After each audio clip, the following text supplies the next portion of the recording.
Ini cara nak tahu siapa yang cuba nak buka phone korang. Jom dengar. Okey, selalu tak korang rasa yang ada orang try nak buka phone korang? Korang tahu siapa yang buat, tapi korang tak ada bukti nak tuduh dia. Tak apa, sini aku ajar. Okey, mula-mula korang pergi dekat Play Store. Lepas tu korang search Who Touch My Phone.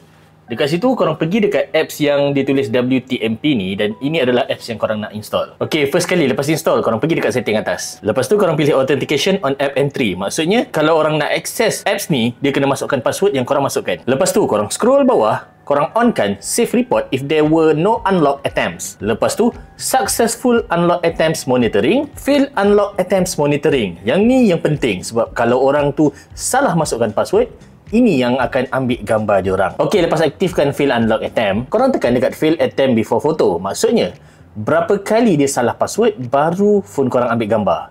Kita pilih sekali lah, untuk senang kita tengok siapa yang try. Dekat sini optional, tak payah pun tak apa. Jadi, bila kita off phone, contoh, kalau kita salah password, apps tadi dah auto ambil gambar. So dekat homepage dia, korang boleh tengok, dia bagi tahu pukul berapa ada orang try attempt, berjaya pun dia bagi tahu, tak berjaya pun dia bagi tahu. Kalau tak berjaya, korang boleh tengok dia snapkan gambar. Macam aku cakap tadi, tiap kali tak berjaya pun dia boleh ambil gambar. Ui, clear juga kamera Realme 15T ni. Jadi kalau korang selalu rasa macam ada orang try nak buka phone korang, tapi korang tak tahu sampai sekarang, cuba install ni. Korang nilailah sendiri.